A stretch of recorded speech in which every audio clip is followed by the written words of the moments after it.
when there's so much heaviness in the world, it can feel wrong to lean into joy. Why should I be celebrating anything? Why should I be happy right now when all of these horrible things are happening? It's so easy to get into the but I want to do this, but the world is burning. So yeah, I'm just gonna throw my hands up and not do anything. And that is not the solution.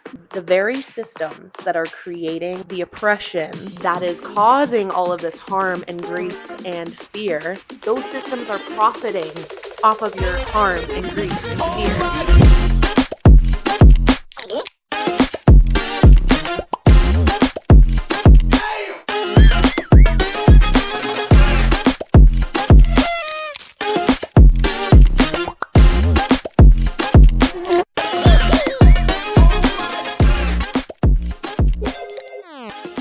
Green light. You remember that song? No. Wait, what is it? Is it like John? Is it John Legend or something like that? Give me the now. Maybe. I'm ready to go right now. It sounds. I'm ready to go right now. Oh my god. Hey. Hi. I need a little laugh. I did too. It's a sleepy, gray, rainy morning. Such a sleepy, gray, rainy morning. And here's the podcaster's duty to make our audience not hear that in our voices. Except no, because we're getting real here. No, we're getting real. We're That's why getting I'm real. starting it off real. It is rainy and gray as shit out there. Yeah. It was so weird driving in. It was like, so my drive to you, I'm driving west and kind of like a little bit south. Mm-hmm. And this time of morning when I'm driving, the sun should be behind me, like, because it just rose, right, in the east. Right. And as I was driving, it was dark as hell behind me. But then there was like, it felt like the sun was in the south. It was very strange. Very, very strange. And now it's thunderstorming. That's not very nice. No, I like a good thunder. Do you like a thunderstorm? When I don't have plans to use my floaty situation that I just bought to go suntan in my patio. Yes. When I saw that in the Amazon cart, I was like, yo. And then Austin goes, I haven't seen those on TikTok. And I'm like, it looks legit. He's like, yeah, it's basically just a kiddie pool. I'm like, it's a shallow kiddie pool meant for tanning. Exactly. Right? It has a use. Totally. I was so close to buying the little a straight kiddie, up. You were telling me, yeah, circle, kiddie pool. Because why not? Because why not? But then, which actually, here's a transition to our topic of the day, because it's so hard to remove the existential dread about how the world is burning and everything, and we're making it burn with every action that we do. But also, it's not really quite only our fault. It's also all those billionaires out there doing bad things. Mostly the billionaires. Yeah, but then it's I was finding so much joy in picturing myself just delighting in my little kiddie pool, and I was like, yes. Wait, no, but actually I'm not gonna find that much joy in then actually having to waste all that water. True. From filling up a whole little pool just for me to enjoy for 2 hours and then waste all that water. It just didn't feel good. I feel that. So then to your point, this little shallow lavender situation, it's just a little splash of water to keep you cool. Exactly. On a hot day like today. That's the best part. That's my favorite part about being on a floaty in the pool in the summer is having access to the water itself. And Yes. Just being a little bit in, not the whole way. Exactly. And have the sun on it. Best of both worlds. Yeah. So yeah, long story short, to answer your question, I'm okay with the thunderstorms. Oh yeah, that was the question. When I can just witness them and not have to change my plans. Valid. Completely valid. Yeah. I agree. Oh, I just saw someone walk past with a really bright rainbow colored umbrella. That was cute. Oh, that's cute. I like little rainstorm outfits. That was the word that came to my head, but I mean how does that look like? Hello? No, a raincoat and the umbrella, the accessories that go with it, the rain boots. Do I have any of those things? No. Do I like how they look? Yes. Okay. I do. I can see that. They're fun. There's fun. I like an excuse to dress up. But. Yeah. Yeah, here we are.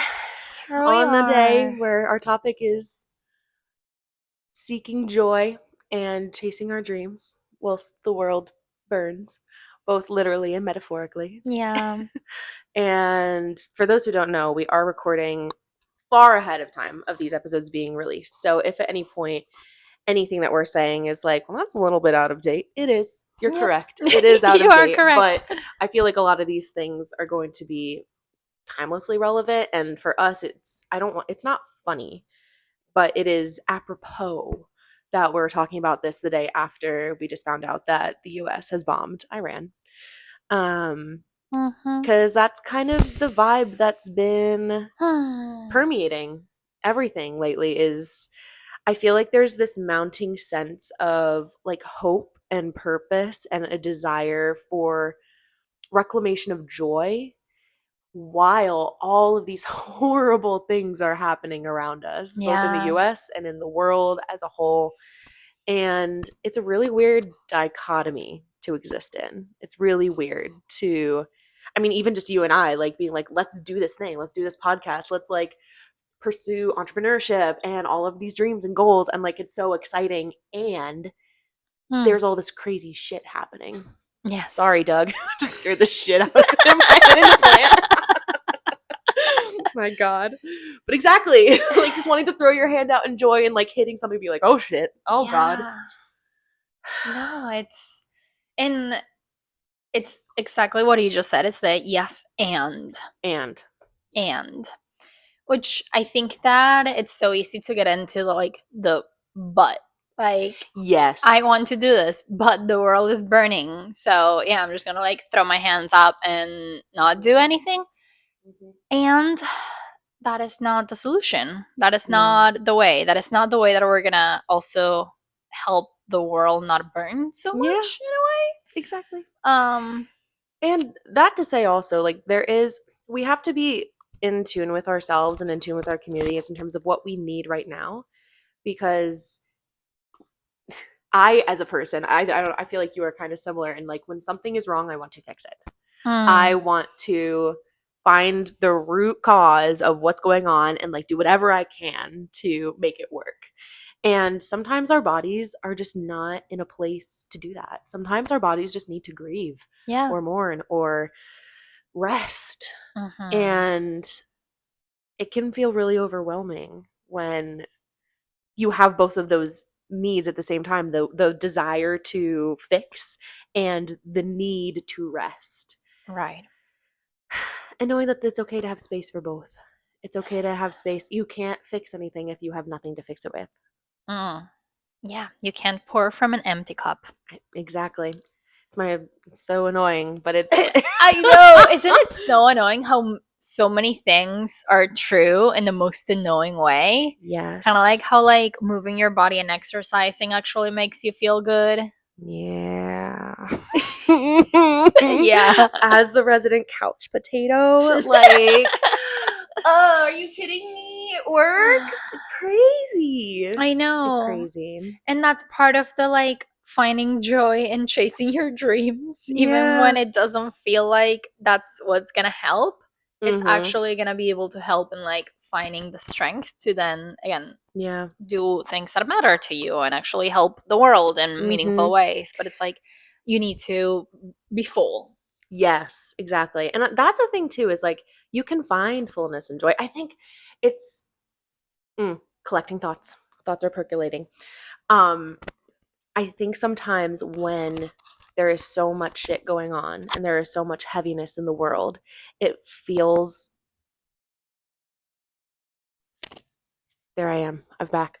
When there's so much heaviness in the world, it can feel wrong to lean into joy. It can feel like, well, why should I be celebrating anything? Why should I be happy right now when all of these horrible things are happening? Yeah. And again, we need to hold space for both. Yes, if you need space to grieve and rest or mourn or whatever it is, take that space. But also be so clear on the fact that the very systems that are creating the oppression that is causing all of this harm and grief and fear, those systems are profiting off of your harm and grief and fear.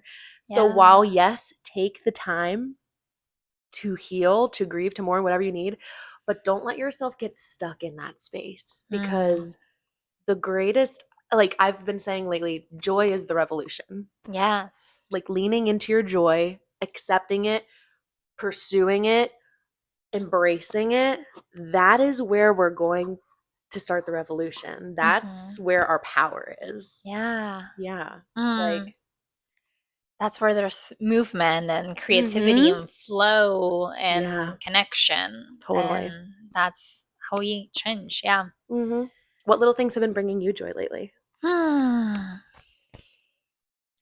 cat Doug. Who He's hiding. I know. I scared him with the plant. Yeah. Sorry, rude. Doug. He'll be back. Don't worry. He'll be back. Yeah. I think like sometimes just like coming back to like little moments of the here and now and being able to be like, even just like, in such a big world, and I could be doing so many things, and I could be in so many different places, and Doug could be in so many places. Yeah.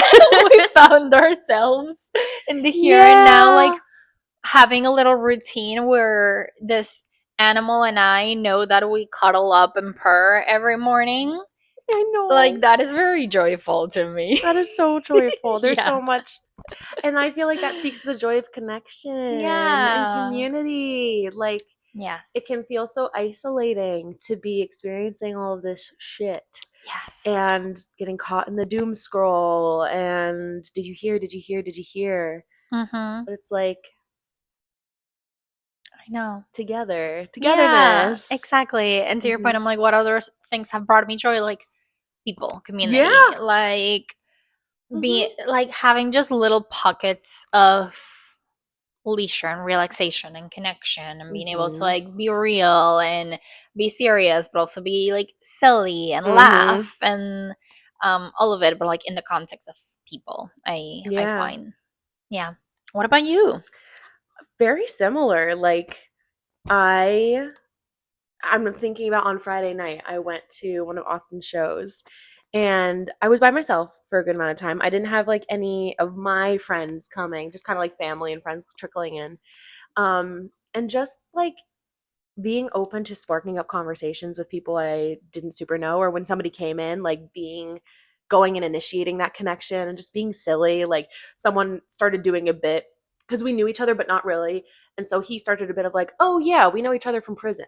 And I was like, yes, and I'm going to yes and the shit out of this. I was like, oh my gosh, yes, prison, where we both were doing the crimes. And then it just like kept spiraling all night, like just silly little things. Like that definitely brings me joy. Like bullshitting and like joking with people, like making people laugh and smile, that brings me joy. Yeah. Honestly, also just being outside, like on Friday. Oh yes, how could I forget? It was Friday, the day of the ticks.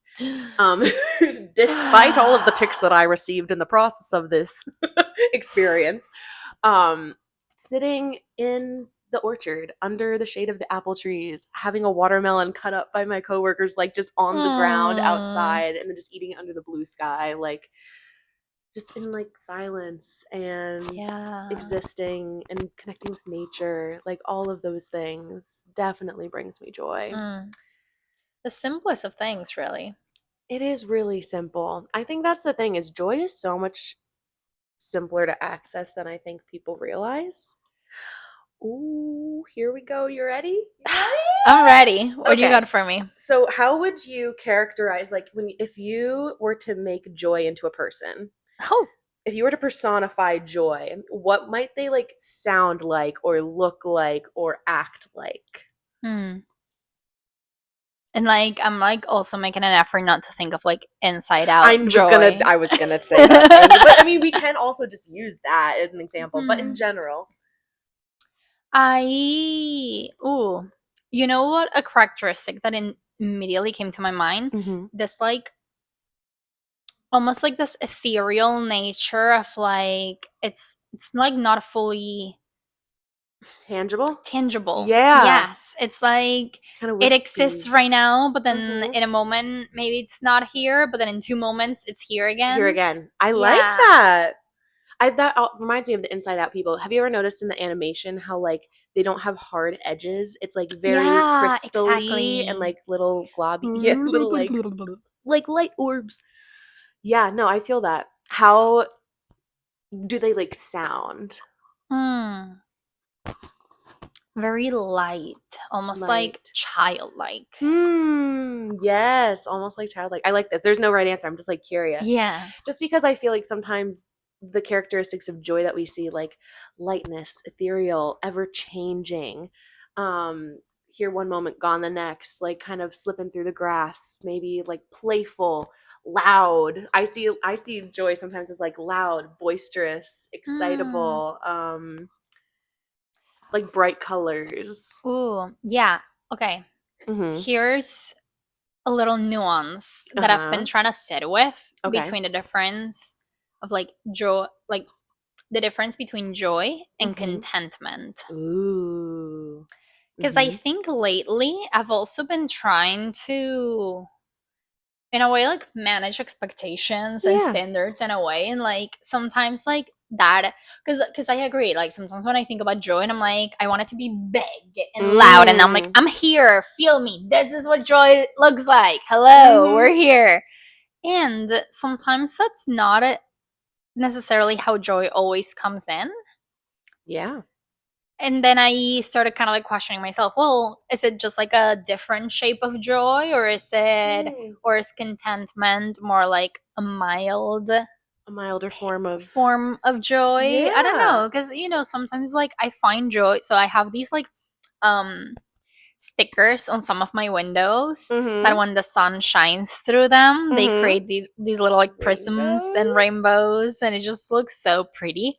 And the joy that I get from sometimes just like catching a little sun Yeah. And it and just like, coming in. yeah, and it's something so quiet and Yeah. small and like quote unquote small, Mm-hmm. like it Yeah, feels little big, moment. but like, yeah, it's just like a little moment and something that like it really, it's not taking the whole room, it's Mm-hmm. just maybe taking like an inch of space, Yeah.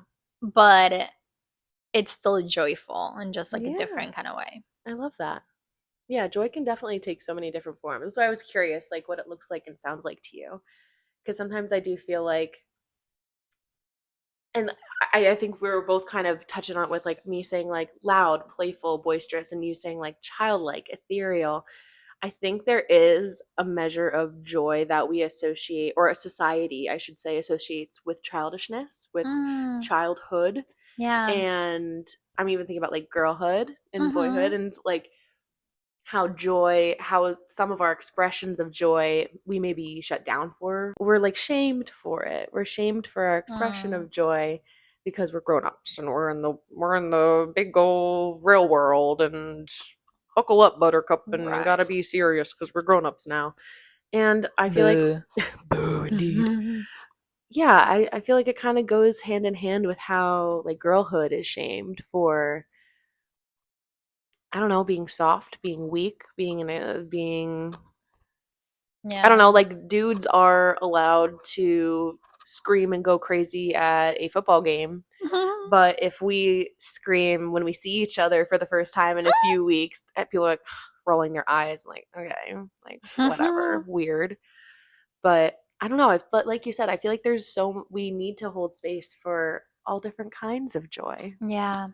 And not to be self referential, but as you're talking, I'm also going back to our conversation about polarity and Mm, how that idea of like joy and excitement being something so childlike, and then the seriousness and responsibility being something adult, and our yes. society's difficulty with holding that gray area and holding the both Yeah. and the yes and that it has Mm-hmm. to be kind of like either one, and like it doesn't have to be. And how can No. we, again, kind of like in the day that things that are super heavy and scary happen, how can you allow yourself in that same day to have, even if it's like 5 minutes of something that resembles joy. And it doesn't have to Mhm. negate the grief and the pain and the heaviness and the difficulty, but Yeah, it gives you a little breathing room. We need it. absolutely. We do.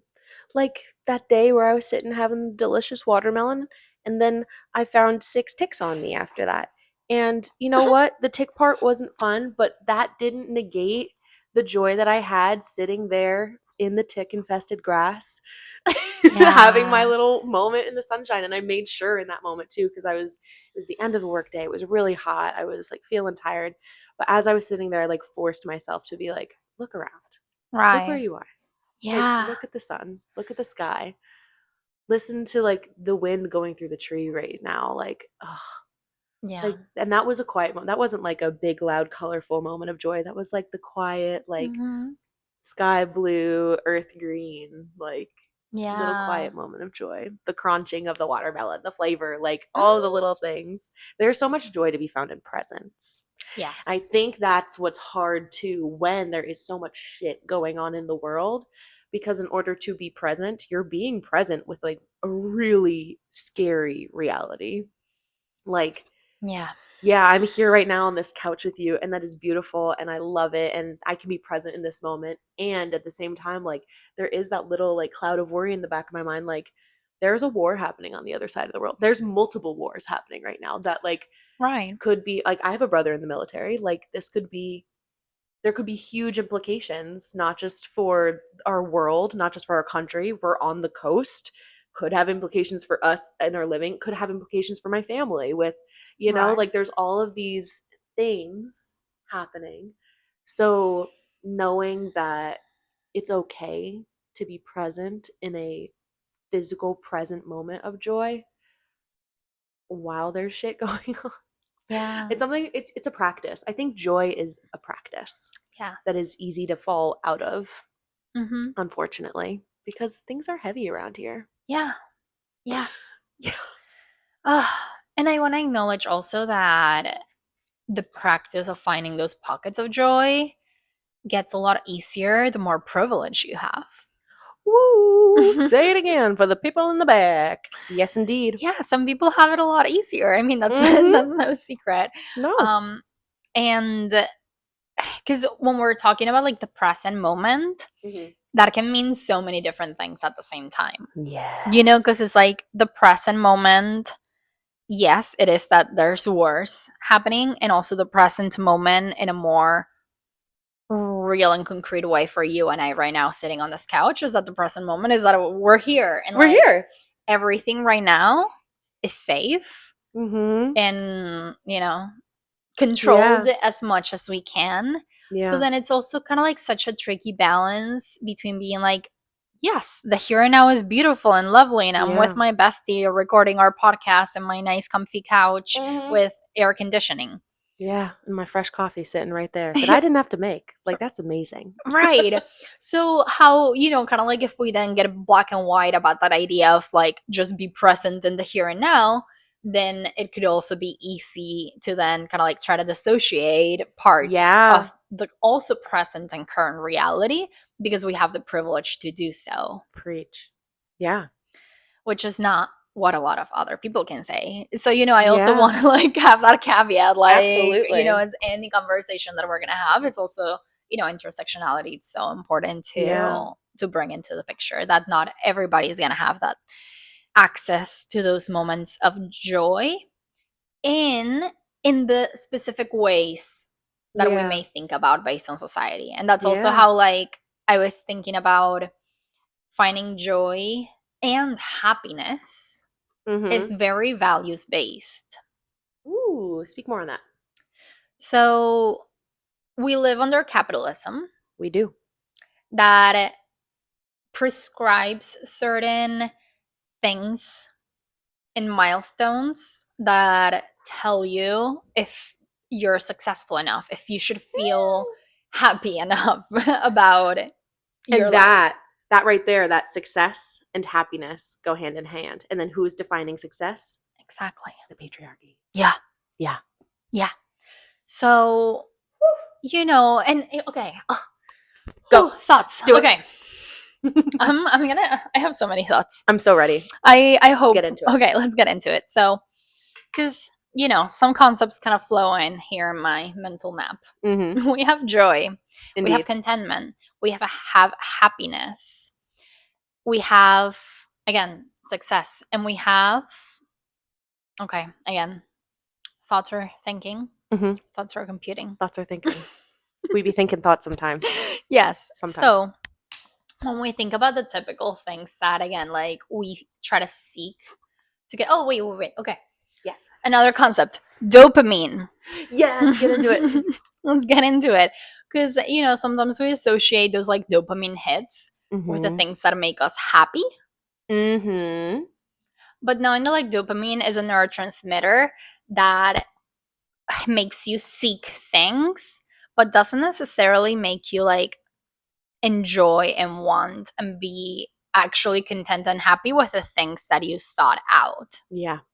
And that's where, when we introduce the idea of values into how we find joy, how we find happiness, how we define what those are for us, Yes. then going back to my example of the little light through the window, I'm like retraining my brain to find a lot of more joy and excitement out of those little moments that are not costing me anything, that are also not leading me into behaviors like consumerism or things like that are going to impact the world and going to make it burn even more. Yeah. Absolutely. So, and that's also kind of like where I'm trying to get with like the nuance of like privilege, that like everyone, even in the most marginalized of moments and situations, have that access to see the sun shining on the tree and seeing the beauty on that. Yeah. Exactly. So it's like the big yes and like, yeah, those moments of joy are so important, and also know that like that's also probably not gonna be enough. So it's a big balancing act. It's a choice. Yeah. Joy is a choice, is something that I'm learning. Because even when I was thinking about the title of this episode, how we originally said seeking joy and chasing dreams, like these kind of verbs of like seek and chase, when in reality it's choosing joy. It's like joy isn't hiding. It's not hiding. It's something, it's just waiting to be chosen. And that's, again, it all comes back to like this intersectionality, this privilege, this like, because I mean, we could be sitting here and not experiencing joy. We could be sitting here and being like, oh my God, here we are. It's raining outside. We have to record this podcast. We have other things we want to do. There's things going on. And it could be like a burden.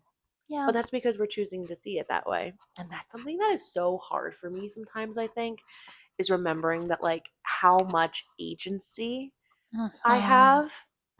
That is daunting.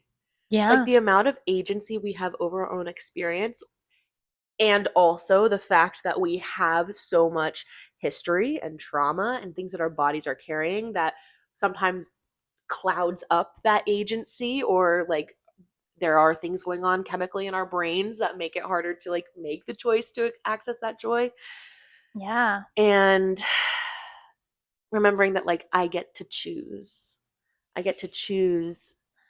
to see the light as it's coming through the window and creating the rainbows. I get to choose when this just happened, like someone saying, there's a rainbow outside. I don't have to go and see it, but I can choose to go see it. And when I see it, I can be like, that's neat.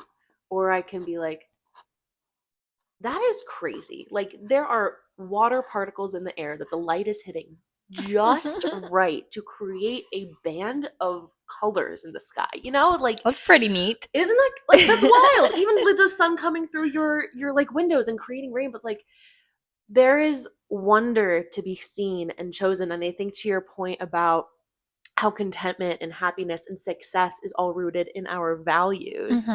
Like when we're talking about chasing dreams or like wanting to pursue or explore the dreams that we have for ourselves, where are those dreams coming from?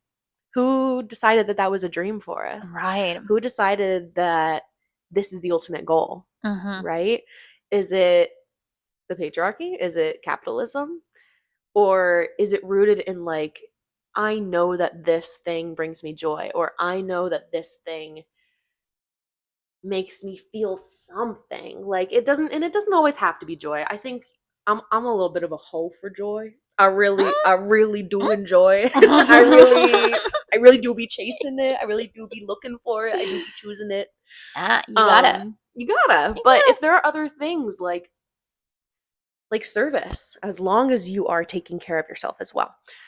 But some people like the thing that I don't know. Okay, here's what I'm hypothesizing. I'm like, Hit me. in our establishment of values, in our choosing our dreams, in all of the things that we see and we want, is are those things, is it just joy? Is it really like, I'm thinking about all the dreams and the things I have for myself, all the things I love doing, all the things I want to do, and all of those things are rooted in things that bring me joy. And I don't think it's always been that way for me, but I think now that I'm like tapped into it, I I can't stop. I'm Ooh. like, those are the things. I'm like traveling. I Mm-hmm. love that. I love exploring. And what is the things that I love about traveling? The sensory experience of the food, getting to experience the outdoors there, getting to have something new with people that I love. When I think about what do I dream of doing? I dream of writing music, writing a book, like, and these are all things that they tell stories. And why do I like telling stories? Because it taps into something deeper within me, and I feel this like that welling sense of like excitement and joy. And I'm like, I don't know if it's that way for Yeah. everyone, but I wonder if like maybe to get closer to our dreams, we do need to get closer to our joy. I don't know. What do you think? This is me That's a big thinking in the thought. moment. Yeah. Yeah. Because like where do our dreams come from? Well, I don't know. I don't have like an answer. This is me thinking it out loud. yeah. I mean, a lot of quote unquote dreams are like conditioned expectations from society Yes. Correct. disguised as dreams. Yes. But I also know that you've been doing a lot of self work to like, This is true. like be able to discern through the mud of the expectation. Mm-hmm. Like, and not to like again get into a nitty gritty of like how do we define this and that, but hearing you talk, I'm like, okay, then what's the difference between in that context that you're speaking of, like joy and passion? Ooh. Because I think Hmm. when I think of passion, Mm-hmm. I see that it even as no, I was gonna say even more fleeting that joy, maybe not, but something maybe more. Hmm. I guess it depends on the person, That's but it interesting. can be something more changing, or it can be something that gives you a drive and motivation to a certain point.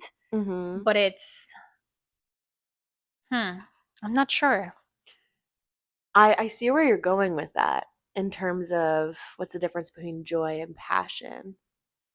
I think passion is the alchemy of joy. Oh, Passion to me feels like it's almost like an amplified version of joy. It's like when that you feel that feeling of joy and you almost become addicted to it. Like passion to me is like kind of that like yeah. that roaring fire, whereas like joy is maybe a spark, joy is like Okay. a flash of light, maybe joy is like a firefly, Yeah. and then passion is like you take that spark and you put it on the fire and you make it into a flame. You're like, oh, I'm getting toasty next Oh, to this bitch. Like yeah. that's and that's when I think a joy can become a passion and a passion can become a dream. I don't know. Yeah. Maybe I think it's all connected though, is the thing. I think all of Right. these things are a lot more connected than we give ourselves or these experiences credit for. Yeah. Well, so with Mm. going with that, I could see joy being sparked in moments where you're able to be expansive. Mm. Talk more about that. There's something about being, and kind of like part of like why we're here, like being like real, being authentic, Mm-hmm. being genuine, being true, being like fully yourself and fully, I mean, when I say fully, it doesn't have to be 100%, but like working towards alignment again with your values. I think that is something that can lead to that like purest joy of like, you know, because like I think joy is like very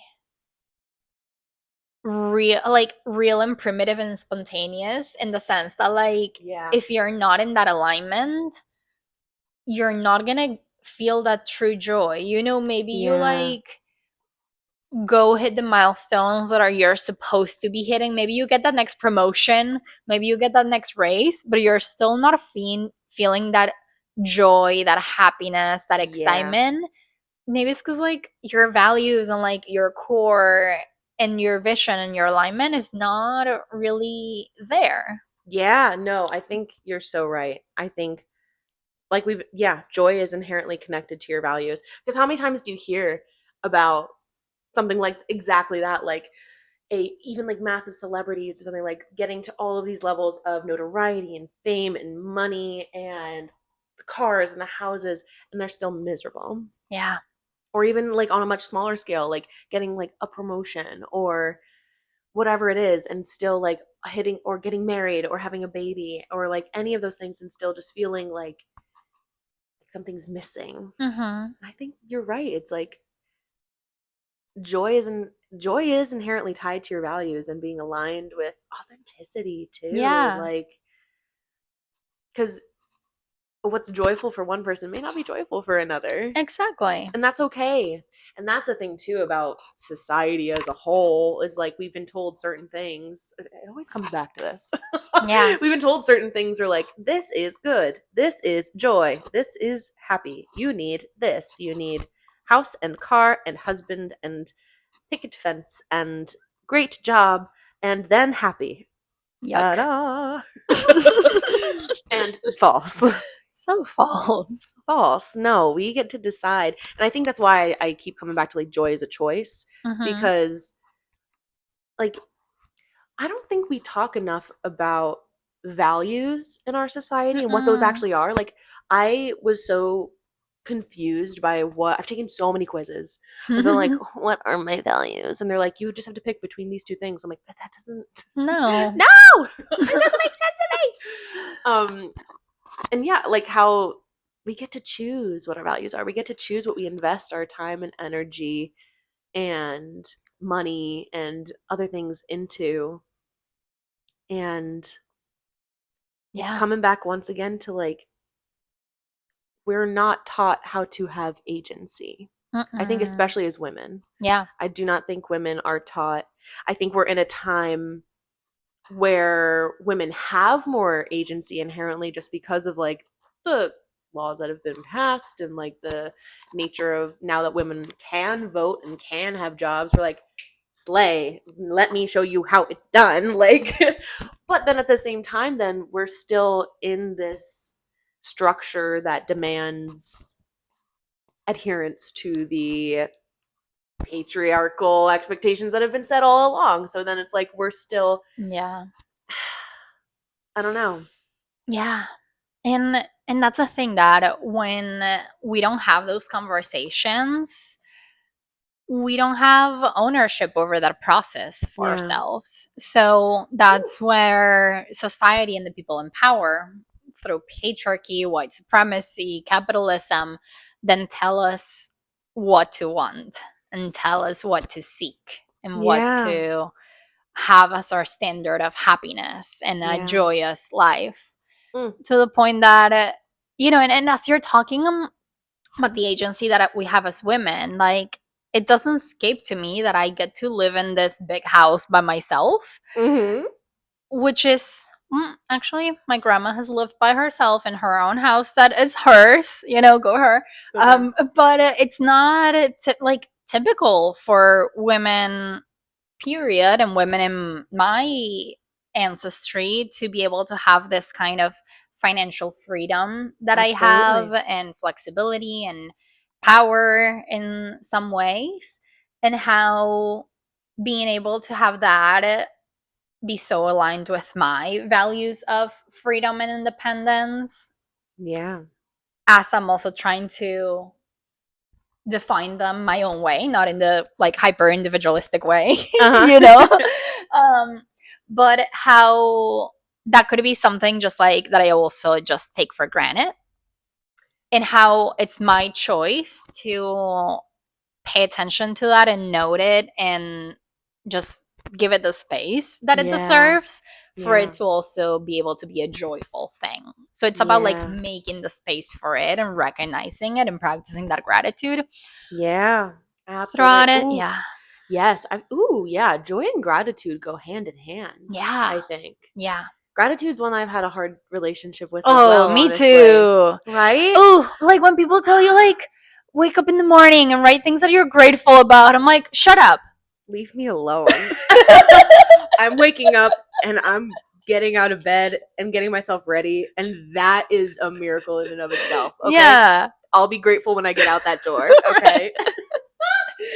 Yeah. And just, I feel like noticing, for me at least, like in terms of thinking about joy being a practice, and gratitude is also a practice. Yeah, totally. I think noticing the joy and noticing the things that bring me joy and choosing to invest my attention into the things that bring me joy, to me, that is gratitude. That is me practicing gratitude, because Yes. I am noticing that that thing exists and I am choosing to allow joy into the space and into the situation. And like, that's me. Joy is a gratitude practice. Totally. Yeah. Ooh. And again, how like even gratitude is so much better when it's aligned with your values. Yes. And that's where like I think you can't, like the body is wise. You can't just like gaslight yourself. So you can't just like try to like quote unquote manifest gratitude by being like, I'm so grateful about this. I'm so grateful about that. Yes, yes, yes. This is what I should be wanting. Mm-hmm. Because if it's not If it's not real, aligned, it's not gonna feel joyful. And like I think the last few years have been a big example for that in my life. Seeing how I was at a point in my life where I had all the things that society tells me to want and to seek. I was married in a house that, I mean, I didn't buy the house, but kind of like all the like secured things, like you're partnered to, and you're a seemingly heteronormative, which wasn't, relationship. All these things you have, kind of like I had all my life path in a way like mapped out with all the things that kind of like a partner that wants to have kids, all the things. And how empty and actually sad I was throughout those years, and being able to see now how in a way I don't have, kind of like, depending on the framework that you want to see it, it could be quote unquote like a regression. Now I'm like back to the, like, in a way, like some struggles of single life. And I'm finding a lot more joy in my life than I was when I quote unquote had it all. 100%. Because it's a life that is more aligned to my values and how I want to live it.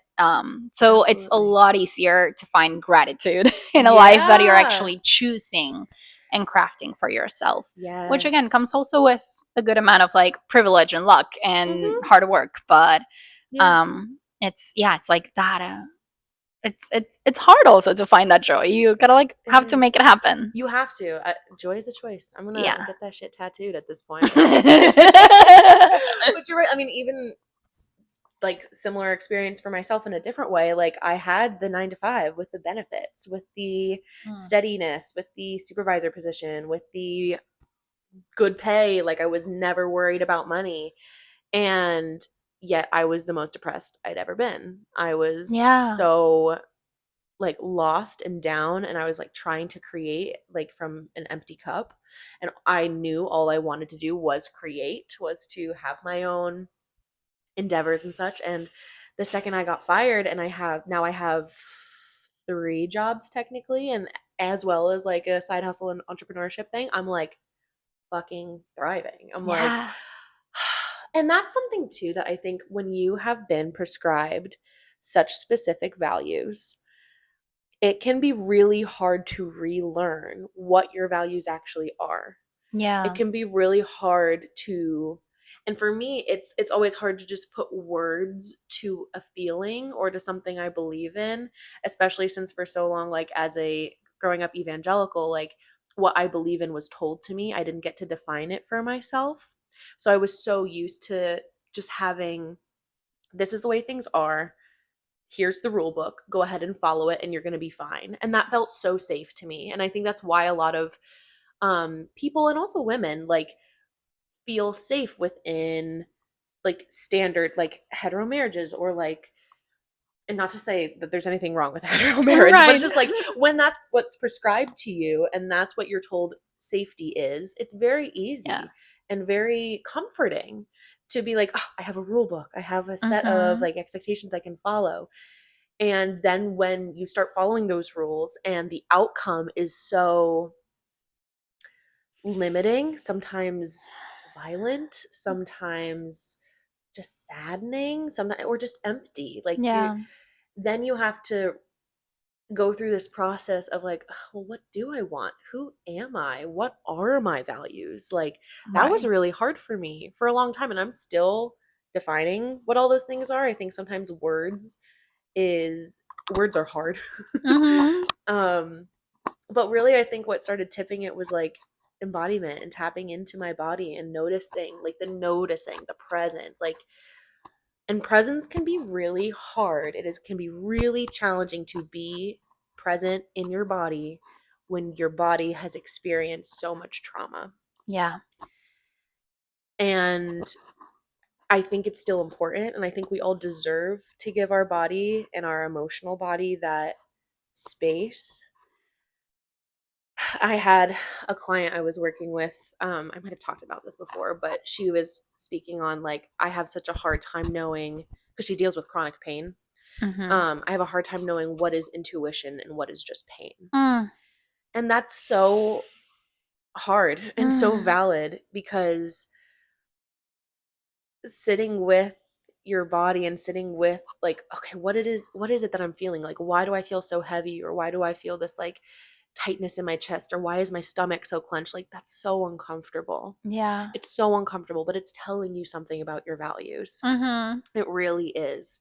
And if it's hard to work through those feelings, what I told her, I'm like, okay, well, if it's hard to discern the difference between, what is a intuitive like negative hit and what is a physical pain, then noticing when the joy does pop up, even if it's a little bit of it, like notice that and give it space. Give it like giving it space is giving it gratitude. Is like Yeah. being able to nurture it, being able to say, "Oh my god, hi. Joy, you're here. Yeah. Welcome. Where did you come from? Mm-hmm. Tell me more. Tell me Yes. more about you." Invite your friends. Invite your friends who's with you. And sometimes the things that come when you notice joy, you'll start noticing. I'm like thinking about Inside Out. You'll start noticing anger. You'll start Mm-hmm. noticing fear.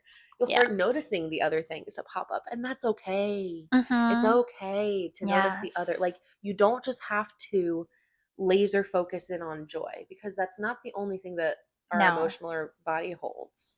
Like Right. it's just one of the things, but it's a gateway. Yes. No, and that's so important, especially when the world around you is burning. Yeah. Because that is gonna, uh, I mean, I don't want to project feelings onto anyone, but it makes me feel angry, scared, worried, panicked, helpless. All the Yeah. things that, again, kind of like that, to your point, the practice of finding space Yeah. for joy also builds that muscle to allow different ways of anger to be felt and experienced with a different kind Yes. of spaciousness that allows you to find movement. And Mhm. when that movement is aligned with your values, Mhm.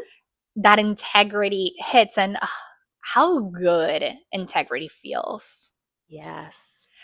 And Mm. how, I'm even thinking kind of like, again, in the context of like, the world is burning, and yes, even though it's not my personal responsibility that it is burning, or even though that is not my personal responsibility to fix it, Mhm. I still have a responsibility to be part of Yes. either not contributing to it burning so fast and to heal it. And however, not heal it, me personally, we're not saviors here, but how can I contribute my little grain of sand to make it a little better for myself and others? And kind of like an example that comes to my mind is I don't, at least in the near future, I don't see a version of myself that doesn't eat meat. And that makes me feel kind of guilty sometimes because I know that like it's not the best for the world and the environment and things that contribute to the world burning. All those things that contribute to all those things.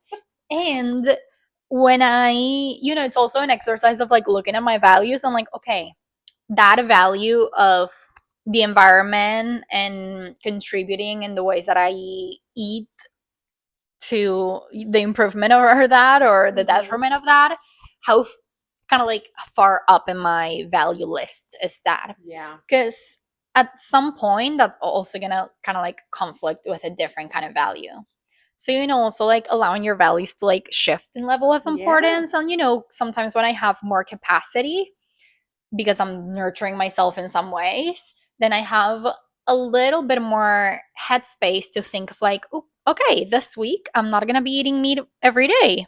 And instead of making that like as a resentful like thing that has to happen to me to like quote unquote be a better person because I was told that that was the thing that I was supposed to do, then it becomes from a place of agency and choice and excitement. And then I find joy in cooking these vegetarian meals for the first time. And then I feel like a little better because I'm acting in alignment with my values and contributing to the world not burning so fast, hopefully. And I know that's like just one little example, but I think that that could be a part of like finding joy in ways that also acknowledge that like we're part of a whole and we're part of the world and the universe. And even if our here and now here on this couch is safe, like how can we maybe like trick our systems maybe into finding a little more joy in the things that are better for our collective good? Yeah, absolutely. Because there are so many things that are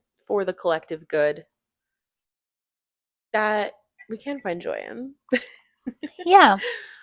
So I'm curious, like, do you have like a list in your head of values, or how do you know what your values are? This is something that I've been like wrestling with and like tapping into a lot in the last few years. And I can't say that I necessarily like have a list, but I feel like I'm starting to like notice more like the decisions, and that's something too.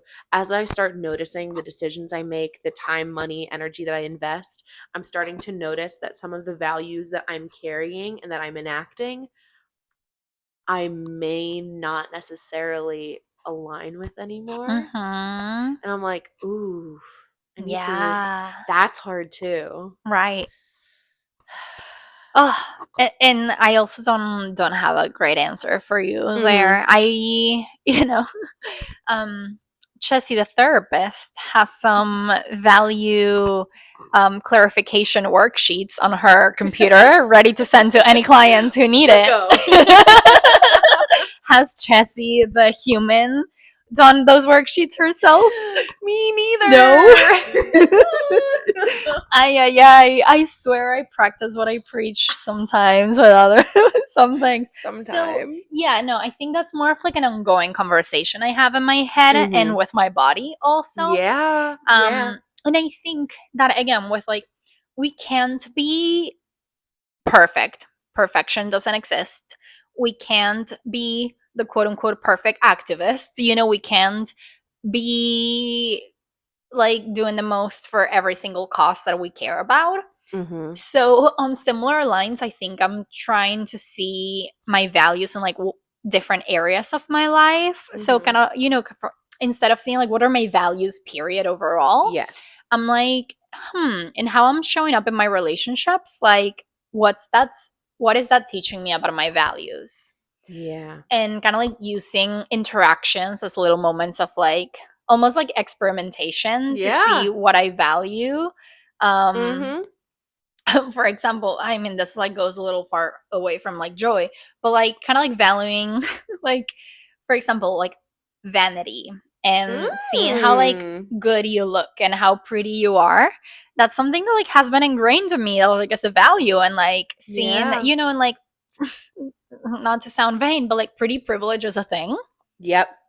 So that's a thing that like has value, and that parts of how I've been growing up have led me to value kind of like a certain level of vanity that keeps me having that privilege in a way. So there's been moments lately that have me question kind of like, okay, but it's like, is spending this amount of time doing your makeup kind of like to fulfill that value of vanity actually giving you joy or happiness or fulfillment in other way, like in the ways that you're hoping for? It's like, no, it's empty. So, you know, kind of like, and you know, for example, this past week I've been dealing with a situation that has me really have to humble myself with my vanity. The Saturn return will do that, let me tell you. Oh, she's hitting me. She's hitting me. I know, it got hit real hard, real fast. I was like, ooh, in your first house of your physical body. Yeah, oh, no. You know, it's been hitting.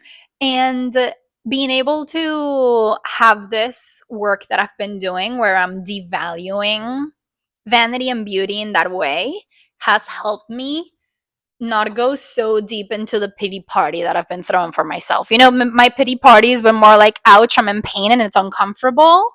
Valid. Not so much, I look so ugly. That's good. We're growing. We're growing. Yes. I feel that. I'm thinking, so I just, astrology brain, started thinking about my Saturn return being the 11th house of community and friendships and connections, and how for so long I have said out loud, I value community. I love friends. I love people. I want to connect people. And then noticing that a lot of my actions pull me away from community or take me into isolation, or I could be very stingy about my time and energy with other people, and having to sit there and be like, okay, is this something that I actually need? Is this something that my like energetic and physical body needs, this isolation, or is it a way of protecting myself? Is it just something I've been taught is safer than showing up authentically? Because I was also thinking, as you were talking about how vanity has been taught to you as a value, for me, it's being good. It's being seen as a good person or a person of good morals. Yeah. Whatever the fuck that means. And let me tell you what the fuck that means. In my experience, it's the evangelical thing. It's the being honest and truthful and not cursing and not showing your body, and purity.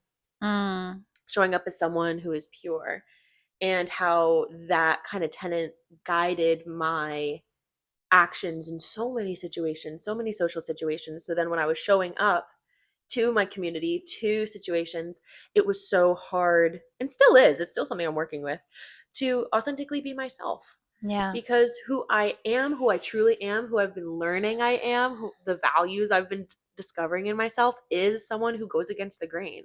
I remember my dad describing me as his little rebel at one point when I was in college, and I was like, are you fucking kidding me? Me? A rebel? No, I'm the eldest daughter. I'm a good kid. Like, I'm A+ student, like teacher's pet. Like, what do you mean I'm the rebel? I'm not the rebel, bitch. I'm the rebel. It's so true. He was not wrong. But like, that was really hard for me to accept about myself because it went against all the values that I was taught for so long. Yeah. And in reality, like, it's not fun for me to be the good kid. There's so much more richness to me than just like, I was the one in the first episode who were like, should we curse? I'm like, yeah, we're fucking cursing. Yeah, we're absolutely gonna fucking curse. Like, I'm the first for a long time. I think as I learned this about myself, I started leaning into it, and then I got really abrasive and really argumentative and really aggressive about how I was going against the grain and not being a good kid. And then I was like, oh shit, I've gone too far. And now I can't go back. And now who am I? What am I? And so just kind of navigating that value scape I don't know, like landscape, value-scape of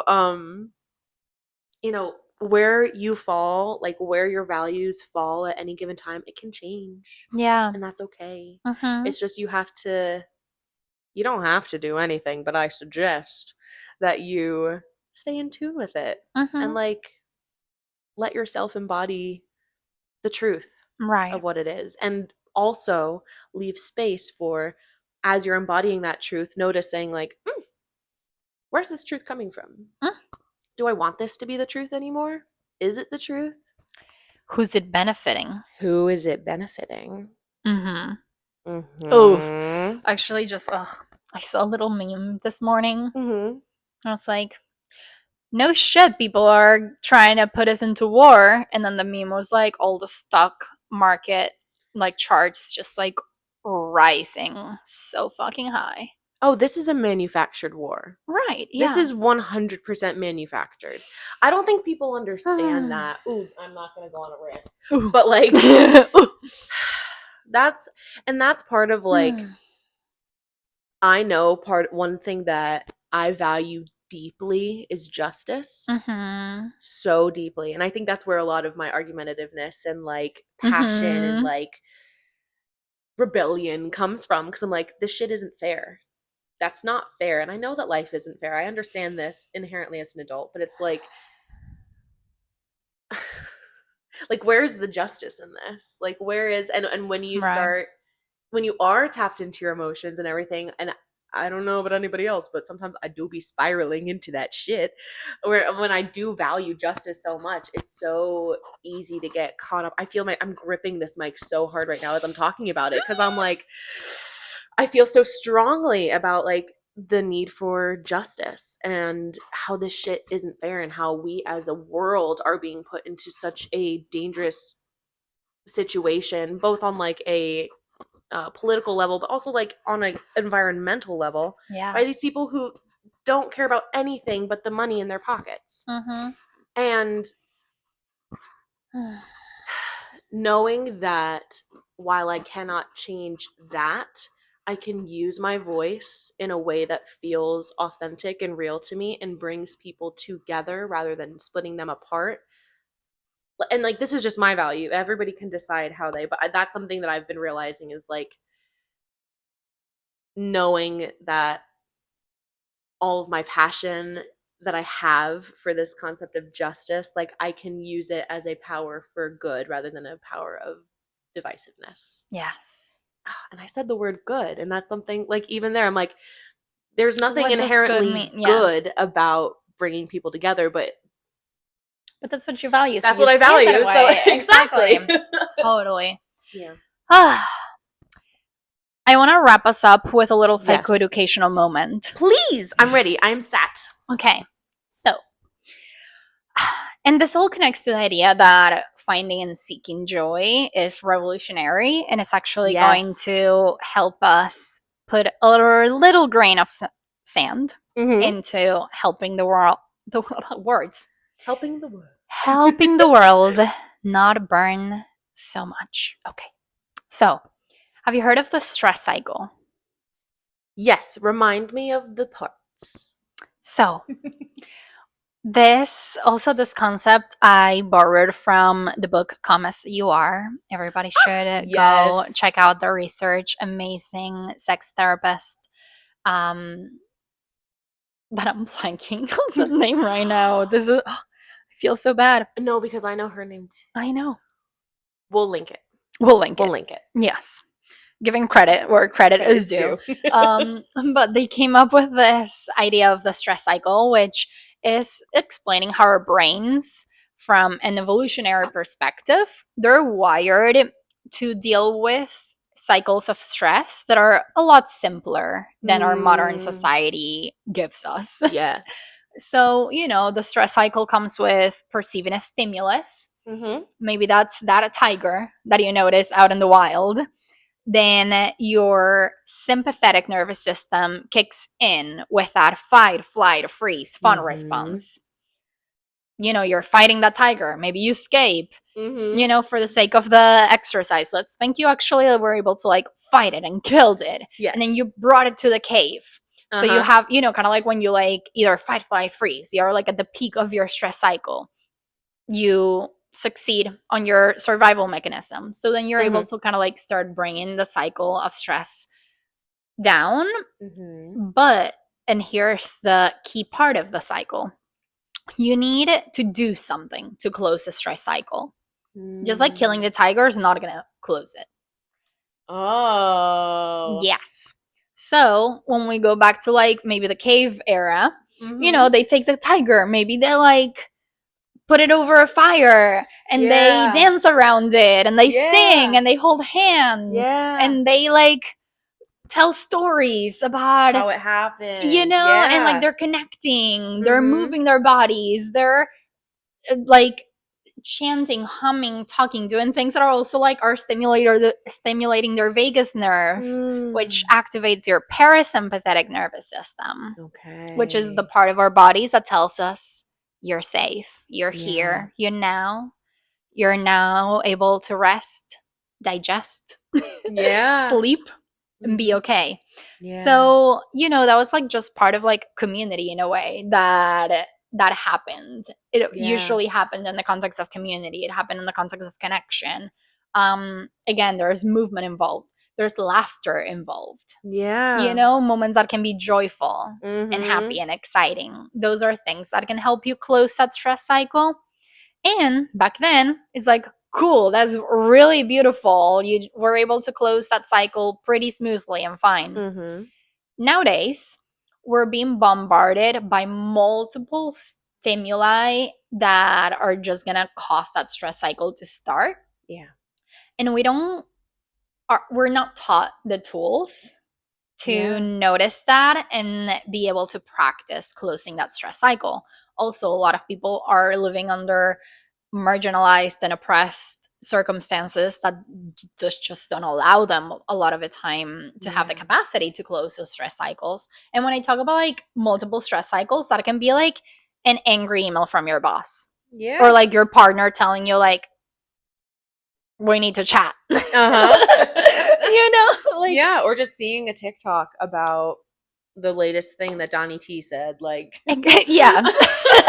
yes, or hearing that there's bombs falling in a country and you have no control over it. So that's what becomes so revolutionary and important, that we allow ourselves the time and space to close as many stress cycles as we can. Absolutely. And finding joy is going to help us close stress cycles. Absolutely. So that's a beautiful reminder. It's our duty. It is. I think that's really important, is in these times where it can feel so hopeless and we can feel so helpless. Like, what is it that I can do? Joy is what you can do. Yes. Like, joy is your little act of rebellion, your little act of revolution, your little way to say, you don't have power over me. You do not have power. The system does not have power. Even though, of course, it's exerting physical power, at the end of the day, we get to choose how we exist. In our bodies, in our minds, in our spirits. Yes. So. Hannah, do you have any things coming up that you can predict that are going to be joyful for you? I think it's going to be a joyful summer. I'm excited. I have an event in New York City on Tuesday that I'm excited to go to. My birthday is next month. I'm turning 30. It's going to be 30, flirty, and thriving, baby. Amazing. I'm so excited. So excited. And yeah, I'm just planning on a lot of little adventures, just a lot of little endeavors. So there's like I like to create. So there's a lot of little creations that I'm excited to let percolate and come to life. That's lovely. Yeah. What about you? Yay. I have some more immediate exciting things coming up. Yeah, on Tuesday I'm going to see a concert of a Mexican artist that I've been loving for so many years. Who? Natalia Lafourcade. Yeah, and she's I joke that my dream and goal in life is to have her sing me to sleep. Oh So I'm really excited to go see her. Also gonna be an interesting concert, being that this artist is the um singer of my wedding song. Hell. So it's gonna be like, just kind of like reclaiming my love and connection with her. I love that. My friend Natalia. My So friend Natalia. I'm very excited. And also, again, joy is in connection and community. My dear, dear, dear friend is going to come with me. Yay. And that's also been a lovely thing that, like, through connection with them, becoming like each other's like concert buddies. I love that. So, it's so good to have a concert buddy. I know. Yeah. So that is my closest source of joy. Yay. But now I'm taking it as a challenge today. I'm not going to let these stupid clouds to take the joy away from me. So I'm going to find myself something joyful to do. Absolutely. With my afternoon. Good. Yeah, I'm going to a barbecue after this. I'm excited. Oh, yay. Yeah. All right. That'll be joyful indeed. Nice. Well, let's catch you there then. All right. Let's go. Let's go. Have a good one. Bye. Bye, friends. Stay real. Oh my